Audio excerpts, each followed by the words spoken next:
आइए तुलसी Tapovan YouTube channel में आप सभी भक्तों का बहुत बहुत स्वागत है।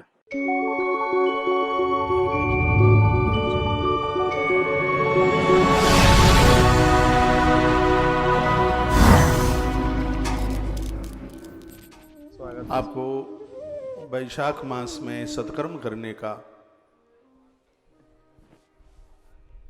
पूरा आनंद लाभ प्राप्त हो, भगवान से प्रार्थना है। किया गया सत्कर्म आपका फलीभूत हो प्रभु चरणों में, ऐसी प्रार्थना है।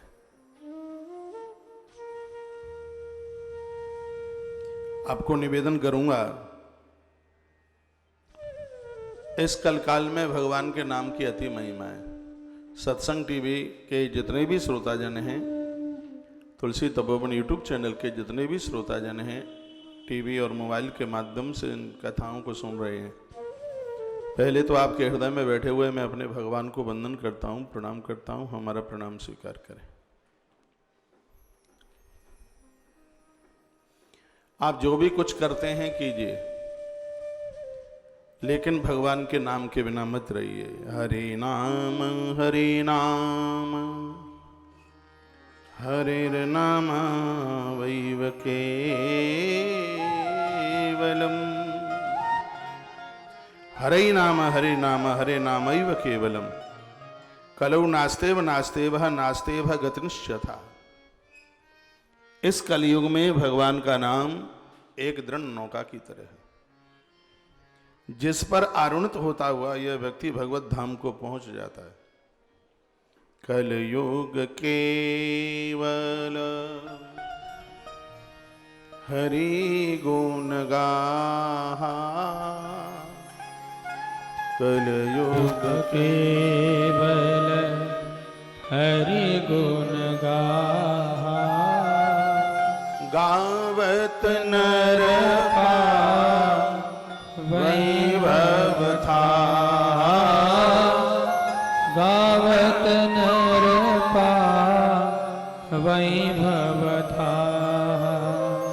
कलयुग केवल हरि गुण गाहा। कलयुग केवल हरि गुण गाहा। गावत नर वैभव था। गावत नर वैभव था। कलयुग केवल हरि गुण गाहा। गावत नर वैभव था। इस कलकाल में भगवान के नाम की बहुत बड़ी महिमा है। आज बहुत अच्छा लग रहा है। आज यहाँ द्वादशी के भंडारे में संत महापुरुषों का आगमन, लोग आ रहे हैं। सबको चरण पादुका, छतरी, छाता आप सबकी तरफ से प्रदानित हो रहा है। अच्छा लग रहा है, बढ़िया लग रहा है। धन तो काम चलाने के लिए सबके पास होता है, लेकिन धन धर्म में लगे, यह भगवान की कृपा के बिना संभव नहीं है। ये साधु धूप से अपने आप को बचाएंगे, वर्षा से बचाएंगे, इसका पुण्य आपको प्राप्त होगा।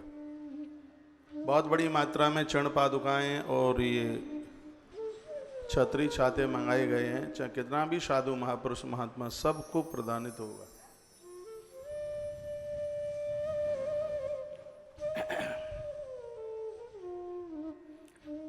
हमें यहाँ इतना अच्छा लग रहा है, देखने में आपको भी बिल्कुल अच्छा लग रहा होगा, बढ़िया लग रहा होगा। पहले अधिक मास में भी 1500 से ज्यादा चरण पादुकाएं मंगाई गई थी। लगभग 1750 1800 के लगभग पूरा ट्रक भर के आया था फैक्ट्री से। अभी भी 26 तारीख तक यह कार्यक्रम पूरा जारी रहेगा, पूर्णमासी है 26 तारीख तक। और वैशाख मास के महात्म्य में आप सुनेंगे तो आप जरूर कहेंगे कि महाराज ये अच्छा करा दिया है, बढ़िया करा दिया है। ये सब भगवान की कृपा के बिना तो संभव है नहीं। जब वो कृपा करता है तभी ये संभव है। वृंदावन बहुत बड़ा है, लेकिन परमात्मा इस आश्रम को सौभाग्य दे रहा है ये सब कुछ करने के लिए। यही भगवान की बहुत बड़ी कृपा है, परमात्मा की बहुत बड़ी कृपा है। 1000 चरण पादुका और 1000 छतरी की व्यवस्था की है। ये चलता रहेगा 4-5 दिन प्रोग्राम। आज 24 है, 24, 25, 26। तो जेठ का महीना कौन सा नुकसान करेगा कि दान पुण्य मत करो। हाँ, ये चलता रहेगा। ये महापुरुष, ये महात्मा आशीर्वाद देते रहेंगे। इनकी कृपा से ही तो 385 दिन आज पकड़ लिए हैं।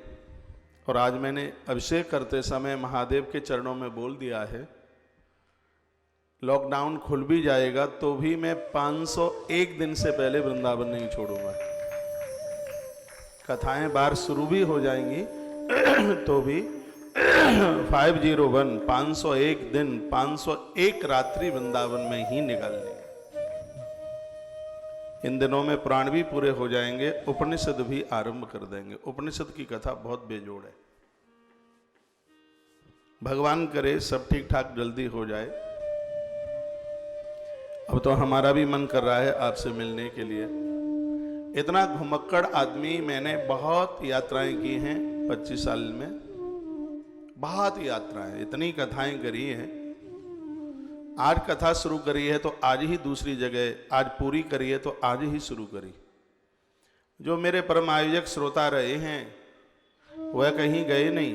उन्होंने कहा महाराज जी आपसे ही कथा करानी है। मैंने 100 किलोमीटर के बीच में एक तारीख में 2 कथाएं करी हैं और पूरे होश में और जोश में, पूरे आनंद में। परमात्मा ने यह बड़ी कृपा करी है, दास को बड़ा मौका दिया है। बहुत आयोजनों में आनंद लिए हैं। बस परमात्मा कृपा यह करे कि 501 दिन से पहले मुझे वृंदावन छोड़ के बाहर न जाना पड़े। 501 दिन पूरे करने हैं और ऐसे ही अनवरत।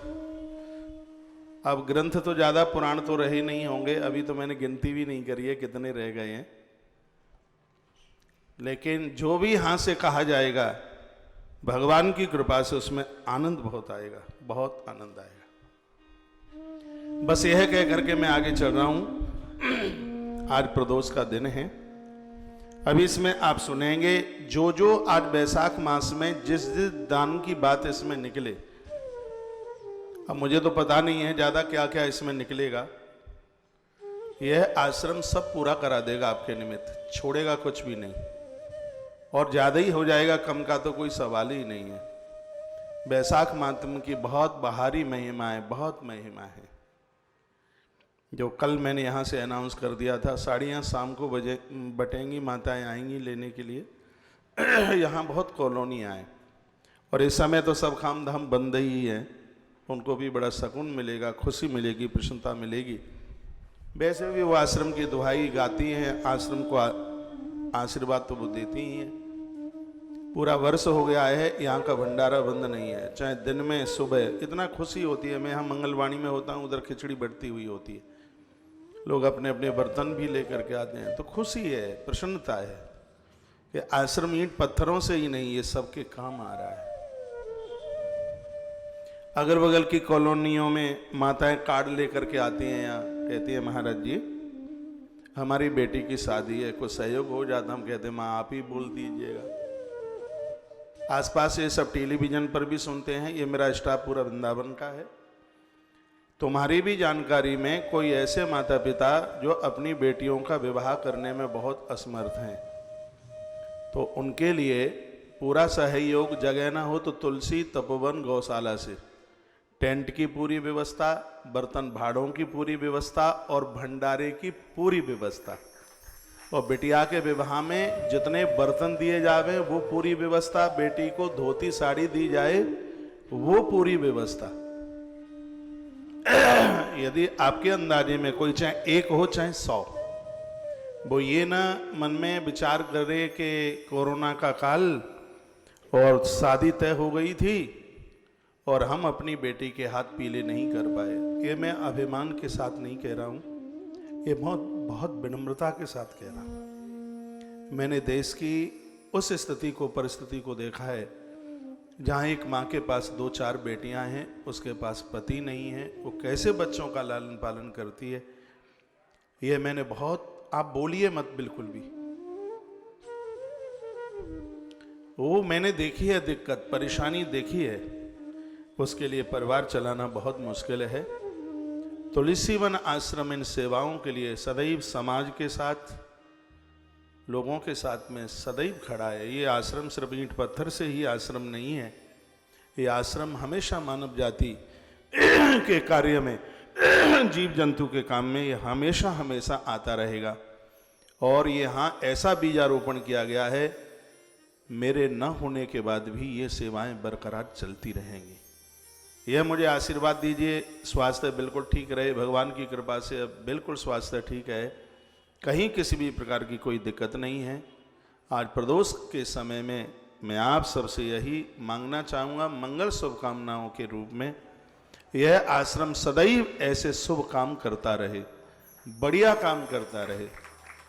पूरा वृंदावन हमारी कथाओं को सुनता है, टेलीविज़न पर सुनता है, तो यहाँ से मैंने जो एक सूचना दी है, किसी भी प्रकार की कोई दिक्कत परेशानी है तो पूरा गौतीर्थ गौशाला, पूरा परिसर आपका है, स्थान आपका है, सब व्यवस्थाएं आपकी हैं और हम भी तो आपके हैं।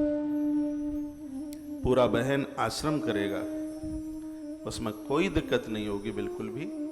आपका मुहूर्त, आपकी तारीख, मैं तो नाम नहीं लूंगा, अभी गौरा नगर से कल, हाँ परसों ही, तो ये सब आपसे ही तो मुझे पता लगता है।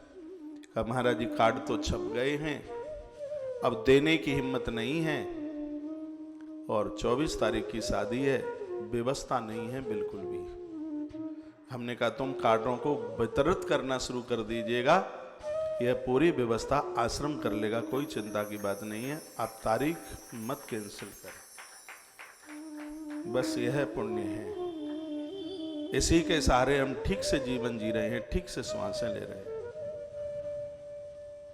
परहित बस जिनके मन माही, तिन कहूं जगत दुर्लभ कछु नहीं।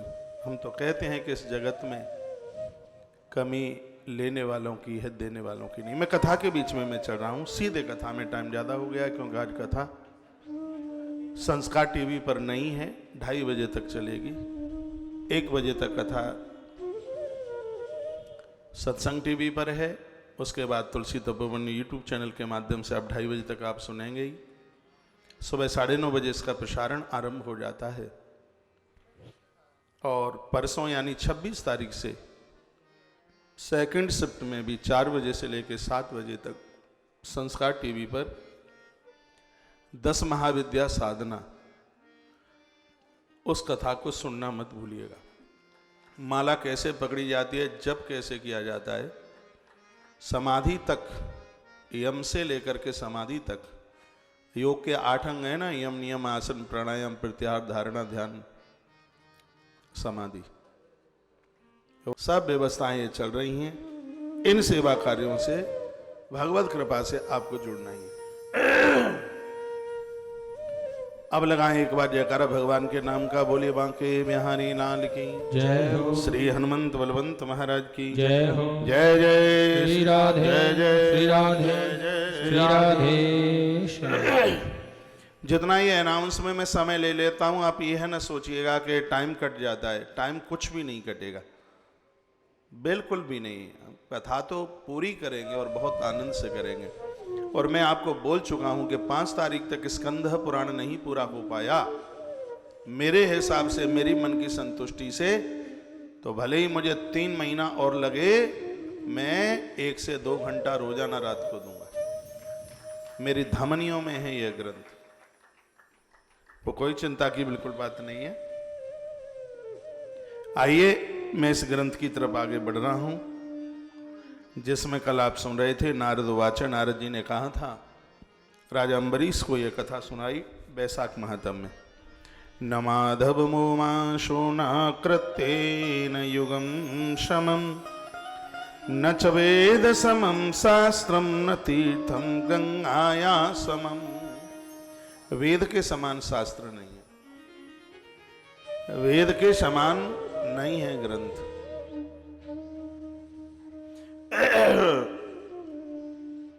गंगा के समान नदी, सतयुग के समान युग, माधव मास, वैशाख मास के समान महीना। न जलेन समम दानम, जल के समान दान। सुनिए, पानी में श्रद्धा रखिए। घर पर अतिथि आता है, उसको सबसे पहले जल के लिए पूछिए, पानी के लिए पूछिए। लिखा है न जलेन समम दानम, पानी के समान दान नहीं है जी। जीवन में किसी भी प्रकार का रोग ना आके धस जाए, यह रोग खोखला कर देता है। अभी युवान अवस्था है, पता नहीं लगता। दीमक भी लकड़ी को एक दिन में नहीं काट देती,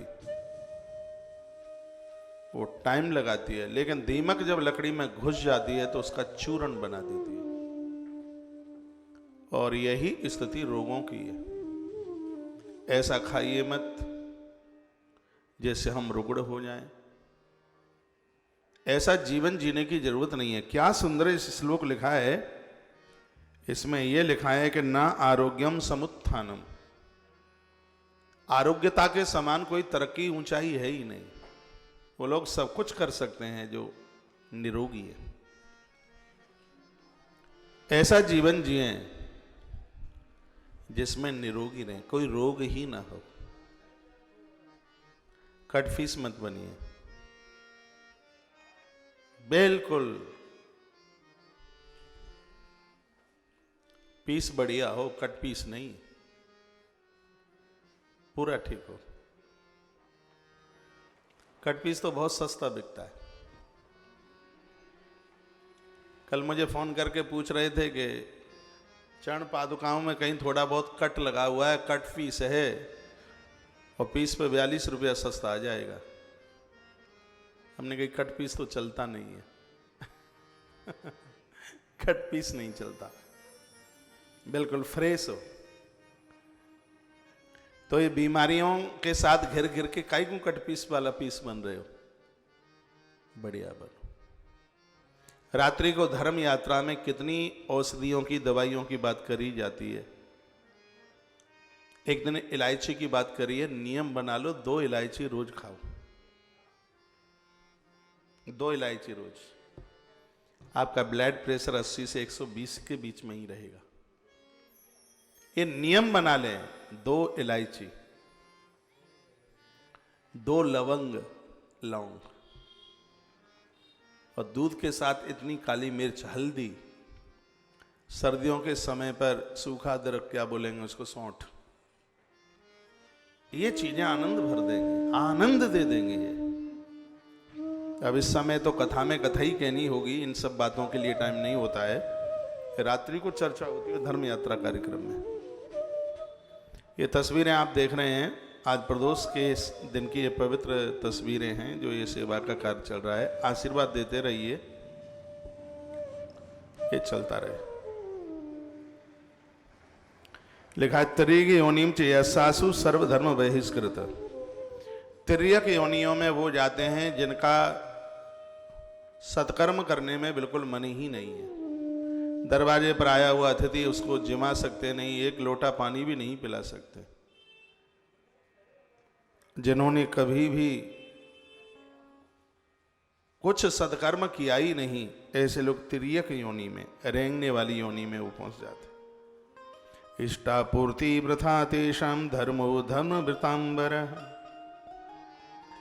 लिखा है उन लोगों का तो इस धरती पर आना ही बिल्कुल व्यर्थ है जो कोई सत्कर्म सत्कार्य करता नहीं है।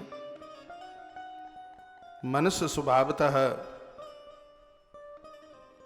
भोजन करता है, तो भोजन करने का अधिकारी तभी है तब वो कुछ सत्कर्म करता है, अच्छा काम करता है। काम नहीं तो दाम नहीं, सीधी सी बात है। कुछ अच्छा नहीं करते हो तो भूखे रहो, मत खाओ पियो। वैशाख मास में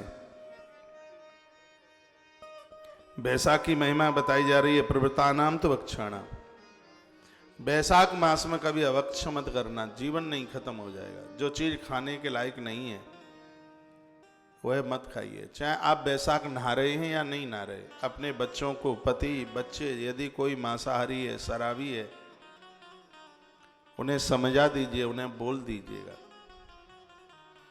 यह इतना पवित्र महीना है। इसमें लिखा है प्रवृत्तानाम तो अवक्षाणाम माधवे नियमकृत। इस माधव मास वैशाख मास में अवक्ष लिया है, मदरा पिए, दुर्गति हो जाएगी, जीवन नितांत बिल्कुल खत्म हो जाएगा। इसमें वर्णन है कि बिल्कुल शाकाहारी बनिए। अवश्यम विष्णु सायुज्यम प्राप्नेते वायन संशया। श्री अवश्यम विष्णु सायुज्य प्राप्नोते वन संशया। संति बहुवित्तानि वृतानि भिवदानि च। इस मास में नियमित रूप से भक्ष्य पदार्थ कहते हैं जो खाने लायक चीज है, दूध, दही, मट्ठा, इन चीजों का प्रयोग किया जाए तो निश्चित रूप से, अवश्य रूप से भगवान विष्णु की सानिध्यता प्राप्त होती है। इसमें कोई संशय नहीं है। इस संसार में अधिक व्यवसाय है, अधिक व्रत हैं, लेकिन वैशाख मास में मात्र प्रातः स्नान करने से, जल का दान करने से यह व्यक्ति आवागमन के चक्कर से मुक्त हो जाता है। वैशाख मास में जल के दान को बहुत विशेष बताया। इसमें एक बड़ी सुंदर बात मैंने पहली बार पढ़ी है, ये मुझे पहले नहीं पता था। इसमें लिखा है कि इस पवित्र महीनों में जो लोग पूरा महीना धरती पर सोते हैं, उन लोगों को भूमि दान करने का पुण्य ऑटोमेटिक प्राप्त होता है। ये बहुत नई बात है, ये नहीं पता होता सबको। जो कि व्रत काल में जमीन में सोते हैं। आपने एकादशी के समय में धरती पर आप सोए तो एकादशी का तो पुण्य आपको मिल ही रहा है, लेकिन एकादशी के समय पर आपको भूमि दान का फल मिल रहा है, क्योंकि आप जमीन में सोए हैं। इसलिए आप जो भी कोई व्रत करते हैं, अनुष्ठान करते हैं, वो भूमि में ही होना चाहिए, जमीन में होना चाहिए।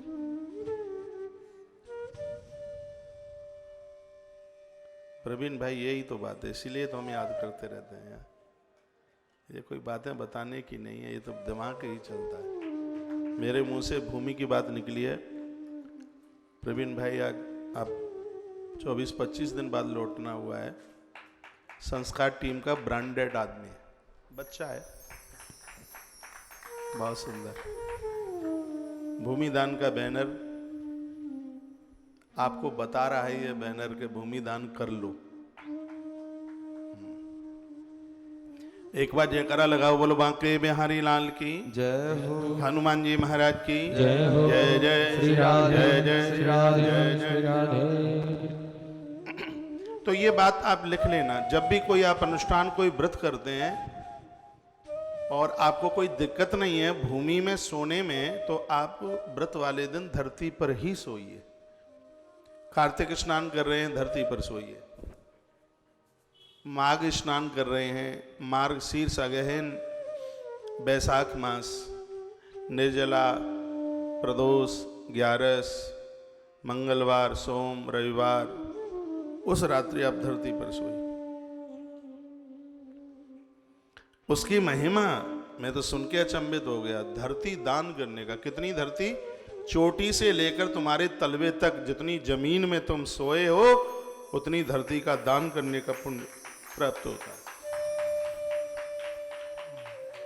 30 दिन आपने महीने में जमीन में सोए, प्रत्येक दिन आपको तुम्हारे शरीर के बराबर भूमि दान करने का पुण्य प्राप्त होता है। बहुत बड़ी महिमा है। 3.5 गज भूमि दान करी थी राजा बलि ने, भगवान चौकीदार बन गए। वामन पुराण में आप सुन चुके हैं। भूमि दान की बहुत बड़ी महिमा है। लेकिन एक व्रत करते समय और आप धरती पर आप सोते हैं और भूमि दान का पुण्य मिलता है, बहुत बड़ी बात है। नीचे पूजा सोनक्षियों ने, इसकी महिमा ऐसी है क्यों? कहा व्यक्ति धरती पर सोएगा, संयमित जीवन होगा, उसकी धातुएं क्षीण नहीं होंगी, इंद्रियां उसके अपने बस में होगी, फिर वह गलत काम नहीं करेगा। और जो कभी गलत काम नहीं करता उसको संपूर्ण धरती दान करने का पुण्य प्राप्त होता ही है।